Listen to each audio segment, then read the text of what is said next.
الشیطان اللعین الرجیم بسم اللہ الرحمن الرحیم الحمدللہ الذی ہدانا لمعرفتہ وخصنا بولایتہ ووفقنا لطاعتہ والصلاة والسلام علی النبی الامی العربی القرشی الرسول المصدق المصطفى الامجد المحمود الاحمد ابی القاسم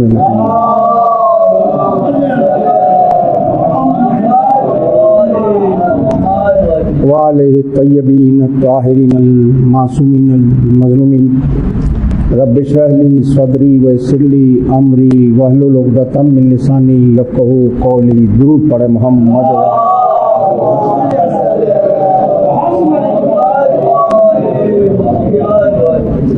ابتداً آپ سے گزارش کروں گا مرحوم حسن جعفری صاحب ان کی اہلیہ اور ان کے فرزندگان اور تمام عزاداران حسین خواتین حضرات کے سارے ثواب کے لیے ایک سورہ فاتحہ کی تلاوت.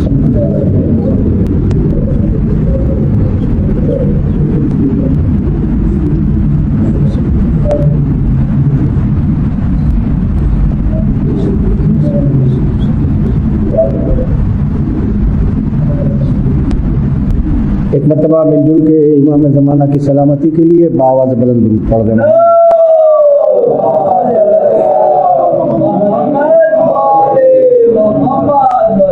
کل کی گفتگو یہاں تک پہنچی تھی کہ پروردگار عالم نے اس آزاد اپنی مخلوق کی ہدایت کے لیے کہ یہ کہیں بے راہ روی کا شکار نہ ہو جائے، یہ کہیں انسان کے بجائے حیوان نہ بن جائے، یہ کہیں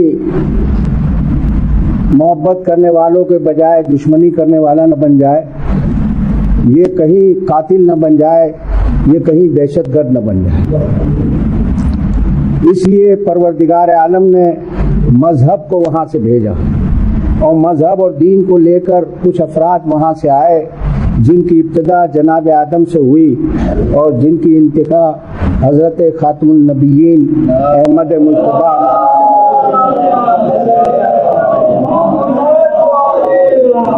یہ سارے افراد وہیں سے پڑھ کے آئے تھے. یہاں کسی نے کسی مکتب میں داخلہ نہیں لیا، کسی اسکول میں داخل نہیں ہوئے، کسی کالج اور یونیورسٹی کے اندر انہوں نے تعلیم نہیں لی. اور پروردگار عالم نے حسب ضرورت، ہر دور کی حسب ضرورت علم ان کو عطا کیا. جب آدم کی منزل تھی تو اسماء کا علم دیا، جب آدم کی منزل تھی تو اسماء کا علم دیا، جب سلیمان کی منزل تھی تو کتاب سا کا تھوڑا سا علم عطا کیا آصف ابن برقیہ کو، جب یوسف کی منزل آئی تو رویا کی تعبیر کا علم عطا کیا گیا، موسیٰ کا مقام آیا تو ساحروں کو زیر کرنے کے لیے عصا کو اژدہا بنانے کا ہنر ان کو سکھایا گیا. جب عیسیٰ کا زمانہ آیا تو طب اپنے کمال پر تھا تو مردے کو زندہ کرنے کی صلاحیت عیسیٰ کو عطا کی گئی. حضور سرور کائنات جب تشریف لائے تو اس دور کے اندر دو چیزیں تو بڑی واضح تھی. عرب اپنے آپ کو فصاحت و بلاغت میں کسی سے کم نہیں سمجھتے تھے بلکہ سب سے زیادہ سمجھتے تھے اور اپنے آپ کو تلوار کا دھنی سمجھتے تھے.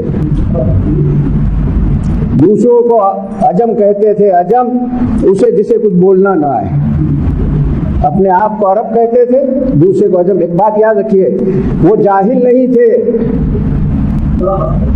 پڑھے لکھے تھے.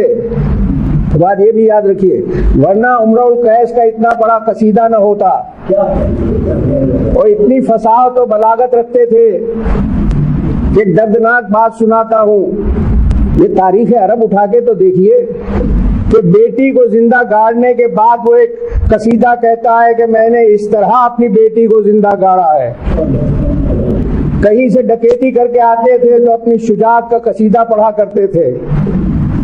تو اللہ کے رسول کو سورہ کوثر لکھ کے تحریر کر کے کعبے کی دیوار پہ جب آویزہ کیا تو انہوں نے اپنی قلم توڑ دی. انہوں نے یہ کہا لا ھذا کلام البشر، یہ بشر کا کلام نہیں ہے، یہ ما فوق الفطرت کا کلام ہے. علم اور تلوار کے دھنی تھے، اور ایسے دھنی تھے کہ اگر کسی کے کھیت میں کسی کا جانور چلا جائے کھانے کے لیے تو صدیوں تک جنگ ہوتی رہتی تھی. کینہ پرور قوم کی ایک بات یاد رکھیے، اونٹ اور عرب دونوں کینہ پرور قوم ہیں، ان سے بڑی کینہ پرور قوم کوئی ہے ہی نہیں. ایسی کینہ پرور قوم کو اللہ کے رسول نے راہ راست پر لگا دیا، اور اللہ کے رسول کو پروردگار عالم نے جتنے بھی معجزے دیے وہ اس زمانے کے تھے. اس زمانے میں جو معجزے تھے ضرورت تھی وہ دیے، مگر رسالت تو ختم نہیں ہوئی، رسالت تو آج بھی جاری ہے. تو کیا آج کا انسان ان کے معجزے سے آگے بڑھ گیا ہے؟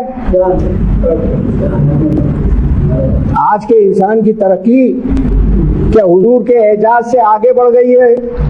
ہو نہیں سکتا ہے. تو کیا بات ہے بھائی، انسان نے ترقی کیا کی ہے؟ وہ زمین سے فضاؤں میں بلند ہوا، فضاؤں سے وہ چاند پہ پہنچا، اب وہ مریخ ہو، مشترید ہو، عطارد ہو، نہ معلوم کہاں کہاں تک جانا چاہتا ہے. تو پروردگار عالم نے اپنے نبی کو سبحان الذی اسریٰ بعبدہ من اللیل الی المسجد الحرام الی المسجد الاقصی الذی بارکنا حولہ لنریہ من آیاتنا. ہم نے اپنے حبیب کو اس زمین سے لے کے اس مقام تک کی سیر کرائی جہاں تک نہ کوئی گیا ہے نہ کوئی جا سکتا ہے. یہ معجزہ ہے، معراج نبی معجزہ ہے. اب اللہ کا رسول اس دنیا سے جا رہا ہے. بات کو مکمل کرنا چاہتا ہوں جلدی جلدی. تو یہ مسند کس کے حوالے کرے؟ کم از کم کوئی ایک تو ایسا ہو کہ جو اس مسند کا وارث ہو، تو اس مسند کو میرے اور آپ کے مولا کے حوالے کیا، اس پہ مہر لگا دی، من کنت مولا ہو فاز علی المولا، یہ مہر لگا. اب دنیا نے لفظ مولا کے معنی تلاش کرنے شروع کیے. توجہ کیجیے، میں اس بات پر میں یہی تک لانا چاہ رہا تھا. تلاش کرنا شروع کیا. اب مجھے یہ بتلائیے، کسی انگریزی لفظ کا ترجمہ انگریز سے بہتر کوئی جانتا ہے؟ کوئی نہیں جان سکتا. اردو کے کسی لفظ کا ترجمہ اردو داں سے بہتر کوئی نہیں جان سکتا. جس زبان کا جو لفظ بولا جائے گا اس کے بولنے والے نے کیا مفہوم اور کس وجہ سے یہ لفظ استعمال کیا ہے وہ وہی جانتا ہے جو اس زبان کا بولنے والا ہے، دوسرا کوئی نہیں جانتا ہے. اب توجہ کیجئے، اللہ کے رسول نے اعلان کر دیا. اب یہ واقعہ جو ہے کلام مجید میں موجود ہے، سورہ معارج 17واں سورہ کلام مجید، کہ ایک سائل نے عذاب کا سوال کیا. یہ اس کے ذیل میں یہ واقعہ ہے. غدیر کا مسئلہ ختم ہو گیا. اب یہ واقعہ میدان غدیر میں پیش آیا یا مسجد نبوی میں، دو میں سے کسی ایک جگہ، مگر زیادہ تر روایتیں مسجد نبوی کی. اللہ کے رسول تشریف فرما ہے، اصحاب بھی بیٹھے ہوئے. ایک لمبا چوڑا قداور عرب پاؤں پٹکتا ہوا، سانپ کی طرح پھنکارتا ہوا، غصے کے اندر بھرا ہوا، چشمہ تصور میں دیکھیے دکھائی دے گا، اللہ کے رسول کے سامنے آیا. اب دیکھیے اس کی کوالٹی کیا ہے، وہ آدمی کیا ہے. ایک ایک لفظ غور کیجیے گا. آگے کہتا ہے یا رسول اللہ، اس کا مطلب یا رسول اللہ ماننے والا ہے. آپ نے کہا خدا ایک ہے، ہم نے مان لیا، اس کا مطلب موحد ہے، مشرک نہیں ہے. موحد ہے، مشرک نہیں ہے. آپ نے کہا میں رسول ہوں، ہم نے مان لیا، اس کا مطلب ختم رسالت پہ ایمان ہے. ختم رسالت پہ ایمان ہے. اس کے بعد کہتا ہے آپ نے کہا نماز پڑھو، ہم نے نماز پڑھی، نمازی بھی ہے. آپ نے کہا روزے رکھو، ہم نے روزے رکھے، اس کا مطلب روزدار بھی ہے.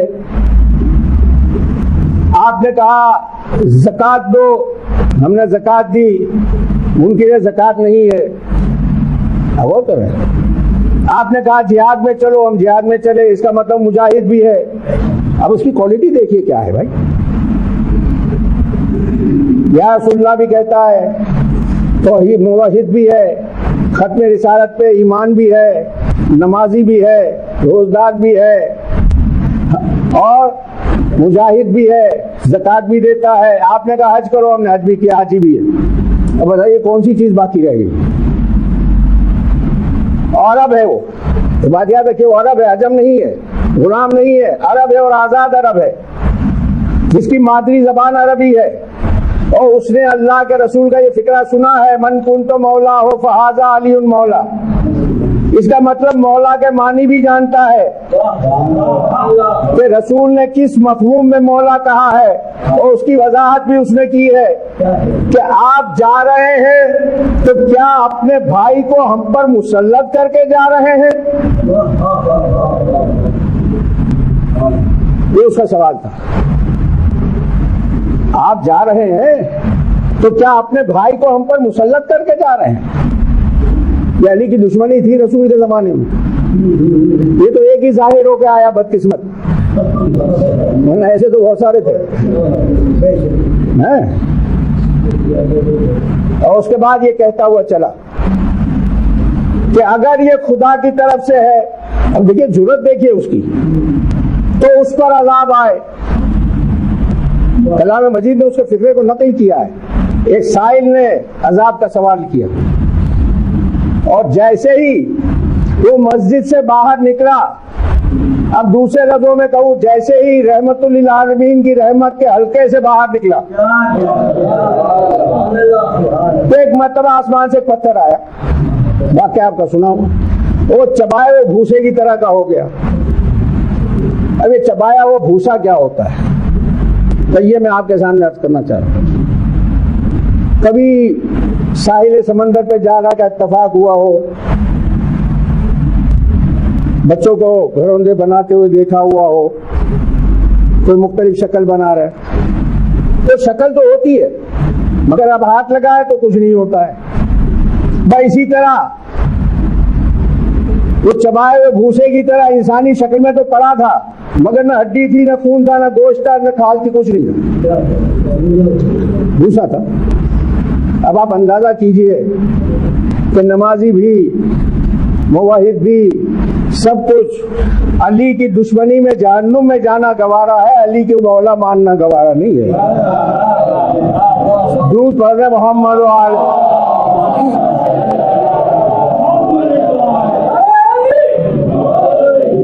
ایسے ایسے لوگ گزرے، لوگ سمجھتے ہیں اللہ کے رسول کے زمانے میں نہیں۔ بھائی صاحب آپ یقین مانیے، میری تحقیق تو نہیں ہے مگر میرا ایمان ہے کہ اس زمانے میں بھی 2-2.5% سے زیادہ علی کے ماننے والے نہیں تھے اللہ کے رسول کے ساتھ۔ وہ تو اللہ کے رسول کا ایک پریشر تھا، ہاں، ورنہ 2-2.5% سے زیادہ تھے ہی نہیں۔ تو علی کو ماننا بڑا مشکل کام ہے بھائی، آسان نہیں ہے۔ ہاں، کیونکہ ہر فضیلت علی کے گھر آ رہی ہے، اور کہنے والے نے کہا بھی کہ مجھے علی کی 3 فضیلت پہ بڑا، اب لفظ نہیں کہوں گا میں، وہ کا رش ہے کہ رسول نے بیٹی دے دی، خیبر میں علم دے دیا، غدیر میں ہاتھوں پہ بلند کر دیا۔ غور کر رہے ہیں؟ تو علی سے دشمنی رکھنے والے بھی ایسے تھے، اور علی سے دوستی رکھنے والے بھی ایسے تھے، علی پر جان دینے والے بھی ایسے تھے۔ بس 2 واقعات مختصر سن لیجیے، اس کے بعد چند فکر مسائل کے۔ ایک شاندار درود پڑھے محمد و آل۔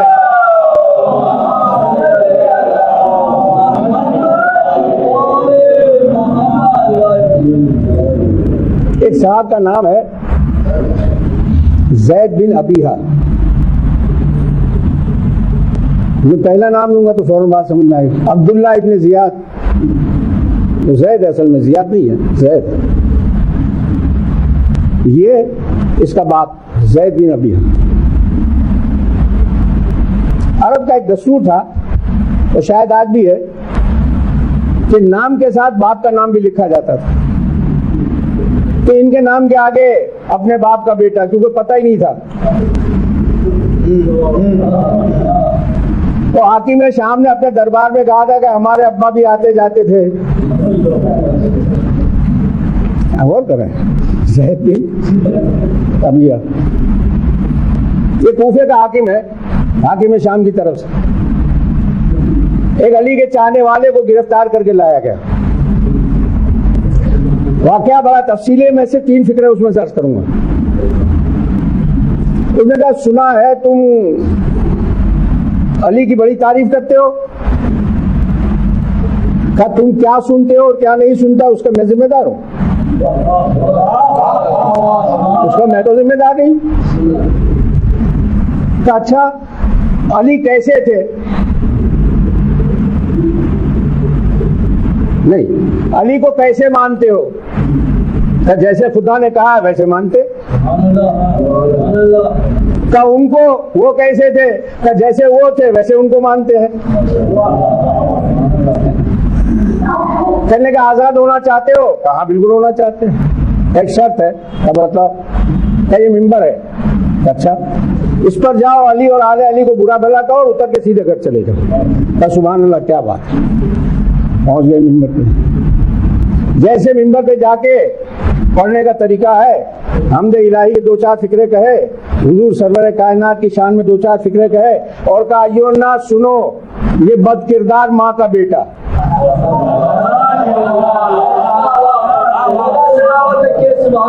مجھ سے کہتا ہے کہ اس کو برا کہوں جو کعبے میں پیدا ہوا ہے، مجھ سے کہتا ہے اسے برا کہوں جس کا ہاتھ ید اللہ ہے، مجھ سے کہتا ہے اسے برا کہوں جس کی آنکھ عین اللہ ہے، مجھ سے کہتا ہے اسے برا کہوں جس کا چہرہ وجہ اللہ ہے، کہتا ہے اس سے برا کہوں جس کی زبان لسان اللہ ہے۔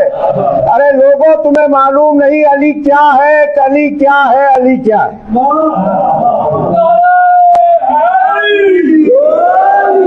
یہ کہہ کے اترا، یہ ہے علی کے چاہنے والے، یہ کہہ کے نیچے اترا، جلاد کے سامنے گیا اور کہا سن جلاد، اس سے پہلے کہ جو میری رگوں میں علی کی محبت کا خون جوش مار رہا ہے یہ ٹھنڈا ہو جائے، اس سے پہلے میری گردن مار دے۔ یہ علی کے چاہنے عزیزو، علی کے محب ایسے تھے، ایسے ہی تھے۔ ایک بات اور سن لیجئے، اس کے بعد چند فکرے مسائل۔ علی کا ایک دوست ہے، کھجور کا خومچہ لگاتا ہے، مسجد کوفہ کے دروازے پر بیٹھتا ہے، خومچہ لگاتا ہے کھجور کا، نیسر نے تمار اس کا نام۔ اب دیکھیے علی نے جو دوست رکھے تھے، وہ علی کے جو دوست تھے وہ کیسے بے تکلف دوست تھے۔ علی گزر رہا ہے،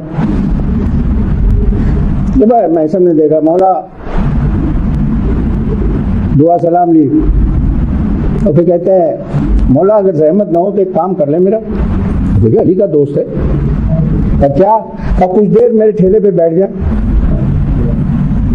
مجھے کام ہے، میں ذرا سا نپٹا کے آ جاؤں۔ اچھا بیٹھ گئے، چلا گیا، محسن چلے گئے۔ اب اس دور کے مانگنے والے بھی بڑے ہوشیار تھے، وہ بڑی طاق میں رہتے تھے کہ علی کہاں ہوتے ہیں، علی کہاں ہوتے ہیں۔ بس ایک دور سے ایک فقیر نے دیکھ لیا علی بیٹھے ہوئے ہیں، سامنے خومچہ رکھا ہوا ہے کھجوروں کا، اب اسے کیا معلوم کس کا ہے کس کا نہیں، تو پہنچ گیا کہ یہ علی کھجورے دے دے، اب دامن پھیلا دے، دامن پھیلایا، علی نے کھجورے ڈال دی، خومچہ خالی ہو گیا، وہ چلا گیا۔ کچھ دیر کے بعد میثم آ گئے، کہ میثم ہم نے تمہاری کھجوریں بیچ دی۔ مولا آپ نے بیچی تو سبحان اللہ، کیا بات، بڑے قیمتی دام میں بیچی، کہ آپ کم دام میں بیچ ہی نہیں سکتے،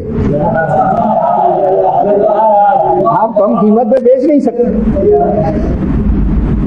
کہ میثم ہم نے جنت کے بدلے بیچ دی۔ کہ مولا آپ کے ہاتھ سے جو بکے گی وہ جنت کے بدلے میں ہی بکے گی۔ کہ جب میثم ہمارے قریب آ جاؤ، قریب آئے، اپنا کان لاؤ، کان قریب کیا، علی نے کچھ فکرہ کہہ دیا. میثم کے پاس علم منایا اور بلایا آ گیا. میثم بتا دیتے تھے کہ کون سا انسان کب مرے گا اور کون سا انسان کیا کرے گا. مستقبل بتاتے تھے میثم. اور اب بیچ میں بات آئی ہے تو سن لیجئے.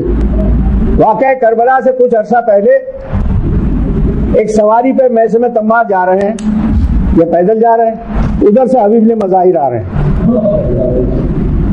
چند کوفے کے شیوخ بیٹھے ہوئے.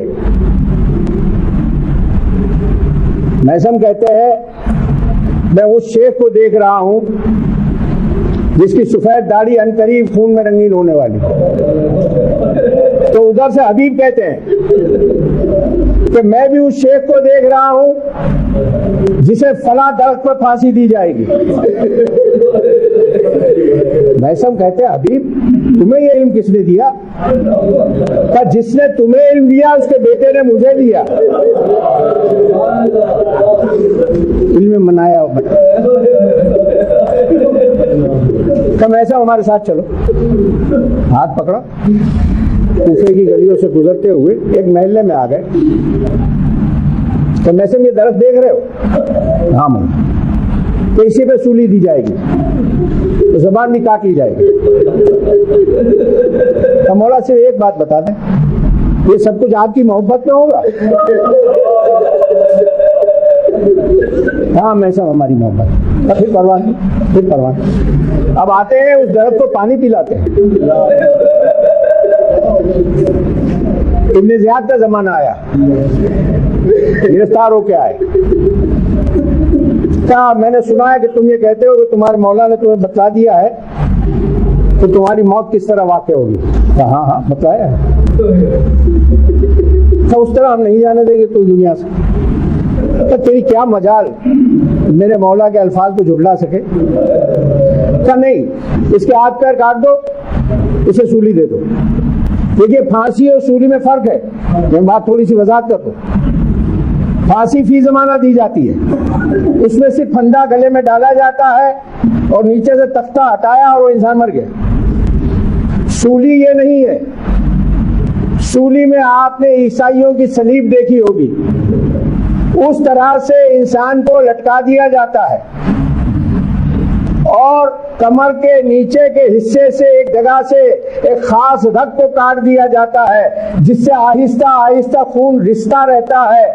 انسان چند گھنٹوں میں مر جائے یا چند دنوں میں مر جائے کرب اور پریشانی میں مرتا ہے. میثم کو سولی پہ لٹکا دیا. بس جیسے ہی لٹکا دیا ایک مرتبہ آواز دی اہل کوفہ قلم دعوات لے کے آ جاؤ اور جو علی کے فضائل سننا چاہے وہ آ جائے. اب لوگ جمع ہونے لگے. ایک مجمع کثیر جمع ہو. اب علی کے فضائل بیان ہو رہے ہیں. لکھا جا رہا ہے. کسی نے جا کے کہا ابن زیاد اگر یہ سلسلہ جاری رہا تو بڑی مشکل ہو جائے گی تو زبان کاٹ دو. جلاد آیا. کیوں آئے ہو؟ زبان کاٹیں گے. صدقت امیر المومنین. میرے مولا نے صحیح کہا تھا. بس زبان کاٹی گئی. عزیزو یہ فکرہ ذرا محسوس کیجئے گا میرا. میثم کی زبان کاٹی نہیں گئی. میثم کی زبان بوئی گئی. بوئی گئی. ایک آم کو آپ کہیں بو دے تو سینکڑوں آم نکلتے ہیں. ان سینکڑوں آموں کی گٹھلیوں کو بو دے تو پھر سینکڑوں آم نکلتے ہیں. آج جو ساری دنیا کے ممبروں پر, ساری دنیا کی محرابوں میں, ساری دنیا کے عزاخانوں میں جو فضائل علی بیان ہو رہے ہیں یہ اس میثم کی بوئی ہوئی زبان کا صدقہ ہے جو علی کے فضائل بیان. یاد کیجئے گا اس فکرے کو کبھی. میثم کی زبان کاٹی نہیں گئی, بوئی گئی. عزیزو کل میں آپ کے سامنے ایک منزل کا تذکرہ کیا. سید الشہداء منزل پہ منزل طے کر رہے ہیں. ایک مرتبہ ہر کا لشکر سامنے دکھائی دے. گھوڑ کے لشکر کو دیکھا کہ انسان تو انسان، جانور بھی پیاسے ہیں۔ ساتھی کوثر کے لال نے پانی کی مشکیں کھول دی کہ انسانوں جانوروں سب کو پلاؤ۔ سب نے پانی پیا۔ نماز کا وقت ہوا، اپنے مؤذن سے کہا اذان دو، اس نے اذان دی، پیغام بھیجا اور ہمارے ساتھ نماز پڑھو گے یا الگ پڑھو گے؟ اس نے جواباً کہا فرزند رسول زندگی میں یہ سنہرا موقع کب ملے گا کہ میں آپ کے پیچھے نماز پڑھوں، میں آپ کے پیچھے نماز پڑھوں گا۔ نماز ختم ہوئی، سید الشہداء اپنے خیمے میں تشریف لے گئے۔ جب ذرا سا سورج تپش کم ہوئی تو آمادہ سفر ہوئے، خیمے اٹھا لیے گئے، گھوڑے پہ سوار ہوئے۔ بس جیسے ہی حسین گھوڑے پہ سوار ہوئے اور آگے بڑھا، 3000 کا لشکر ہے اس کے ساتھ، ایک روایت ہے کہ 1000 کا لشکر ہے۔ آگے بڑھ کے اس نے لجا میں فرس کو تھام لیا۔ حسین ابن علی نے اسے دیکھا، ایک فقرہ کہا، سکلت امک یا اور تیری ماں تیرے ماتم میں بیٹھے۔ اس نے لجا میں فرس چھوڑ دی، اس کا جسم لرزنے لگا۔ اس نے کہا فرزند رسول یہ فقرہ کوئی اور کہتا، میں اسے جواب دیتا، مگر آپ کی ماں کا نام شریعت ہے۔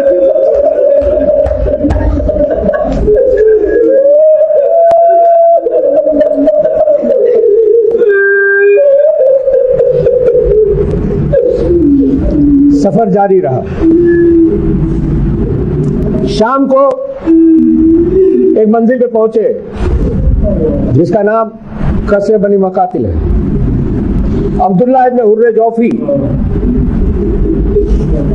کوفے کے سرداروں میں سے ایک سردار ہے، تذبذب کا شکار ہے تو چاہنے والا مگر تذبذب کا شکار ہے۔ اس کے خیمے لگے ہوئے ہیں، اس کے غلام ہیں، اس کی سواریاں ہیں۔ دیکھیے زہیر کو بلانے کے لیے حسین نے اپنے بیٹے کو یا اپنے قاصد کو بھیجا تھا، مگر عبداللہ ابن حر جوفی کے لیے حسین خود گئے۔ جب اس کے غلام نے جا کے کہا کہ فرزند رسول آ رہے ہیں تو دوڑتا ہوا اپنے خیمے سے باہر نکلا، حسین ابن علی کے قدموں پہ اپنا سر رکھ دیا۔ مولا آپ نے زحمت کی؟ کہا ہاں عبداللہ، میں تجھے دعوت شہادت دینے کے لیے آیا۔ مولا یہ تو بڑا مشکل مرحلہ ہے، آپ ایک کام کریں، میرے پاس ایک بہترین گھوڑا ہے، وہ میں آپ کو دیے دیتا ہوں، ایک بہترین ہندی تلوار ہے وہ بھی دیے دیتا ہوں، آپ کے اخراجات کے لیے آپ کو کچھ رقم بھی آپ کے نظر کرتا ہوں۔ عبداللہ ہمیں کسی چیز کی ضرورت نہیں ہے، دعوت شہادت ہے، اگر رتبہ حاصل کرنا چاہتے ہو تو چلو۔ یہی وہ شخص ہے جو واقعہ کربلا کے بعد پہلی مرتبہ قبر حسین پہ آیا ہے اور یہ کہتا رہا زندگی پر کہ آئی ہوئی جنت کو میں نے ٹھکرا دیا۔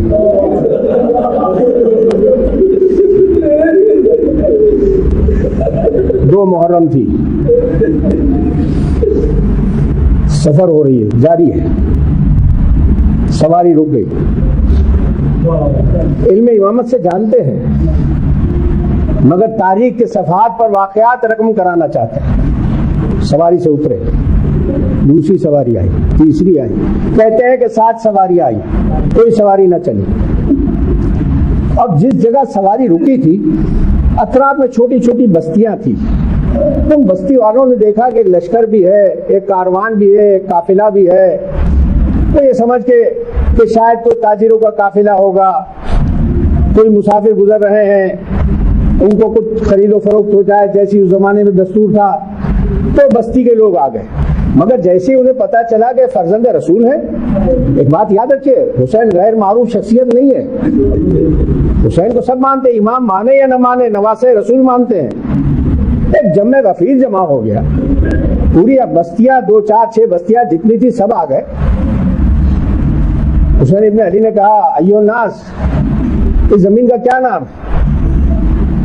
کسی نے کہا فرزند رسول، اسے نینوا کہتے ہیں، کوئی اور نام؟ غازریہ بھی کہتے ہیں، شتت الفرات بھی کہتے ہیں۔ حسین پوچھتے جا رہے ہیں، وہ نام بتلاتے جا رہے ہیں۔ اس مجمع میں ایک ضعیف آدمی کھڑا تھا، حسین اس کی طرف مخاطب ہوئے، کہا شیخ اس زمین کا کیا نام ہے؟ وہ بڑا ہچکچایا اور آہستہ سے اس نے کہا فرزند رسول، اسے کرب و بلا بھی کہتے ہیں۔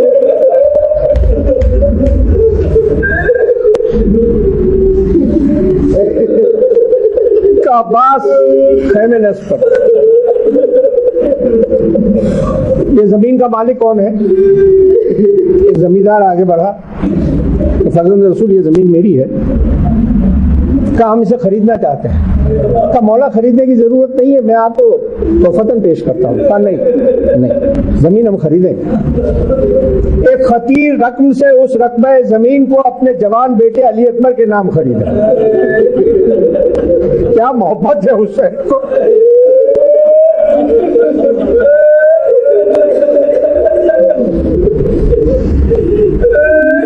اور کہا یو نہ سنو، اس زمین کو میں 3 شرط پہ تمہیں ہبا کرتا ہوں۔ جب ہم قتل ہو جائیں ہمارے لاشوں کو دفن کر دو،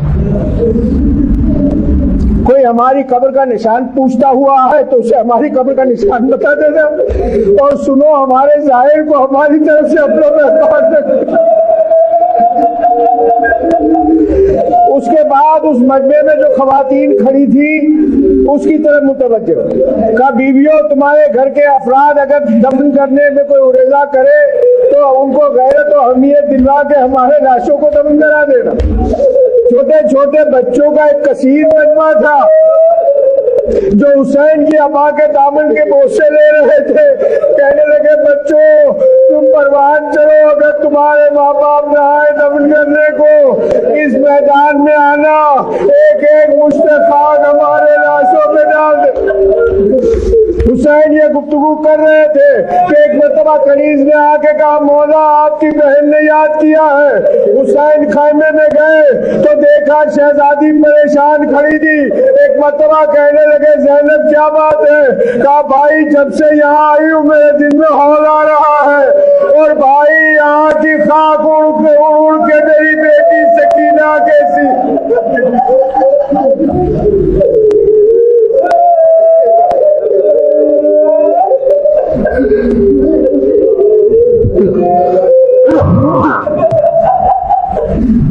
الہی و سیدی و مولاي و ربی، خداوندہ ان مقامات کو آباد رکھ جہاں سے ہائے حسین آبائے حسینہ کی صدائیں بلند ہوتی ہیں۔ پروردگار ہمارے ان حقیر آنسوؤں کو دامن زہرا میں جگاتا ہے۔ پروردگار اس روئے زمین پر جہاں جہاں خانواد اسم کو طہارت کے چاہنے والے سب کی جان مال عزت آبرو کی حفاظت فرما۔ میرے پروردگار میری شہزادی زہرا کا واسطہ ہمارے درمیان جو احباب پریشان ہیں ان کی پریشانیوں کو دور فرما۔ پروردگار میری سیلانی کا صدقہ ہمارے درمیان جو احباب حاجت مند ہیں ان کے حاجتوں کو پورا فرما۔ میرے معبود زندگی میں زیارت حسین اور عاقبت میں ان کی شفاعت سے بہرامند۔ میرے پروردگار اس روئے زمین پر جہاں جہاں عزاداری ہو رہی ہے، ہمارے نوجوان ماتمدار عزادار خواتین حضرات، ہمارے گھر کا جو جو فرد عزائے سید الشہداء میں مصروف ہے، ہمارے جلوس ہیں، ہماری مجلسیں ہیں، پروردگار تو اپنی طرف سے ہمیں خصوصی تحفظ تو عطا فرما۔ جو لوگ ہماری عزاداری کے دشمن ہیں، ہماری جانوں کے دشمن ہیں، پروردگار تو ان پر اپنا قہر عظیم نازل کر دے، ان کی جمعیتوں کو پراگندہ کر دے، ان کے شیرازوں کو منتشر کر دے۔ میرے پالنے والے وارث فرش عزائے حسین سرکار حجت کو اذن ظہور عطا فرما، ہمیں ان کے غلاموں اور خدمت گزاروں میں شمار فرما۔ ہماری ان دعاؤں کو میری شہزادی زہرا کے صدقے سے اپنی بارگاہ میں شرف قبولیت عطا فرما۔ ان اللہ و ملائکتہ یصلون علی النبی یا ایھا الذین آمنوا صلوا علیہ وسلموا تسلیما۔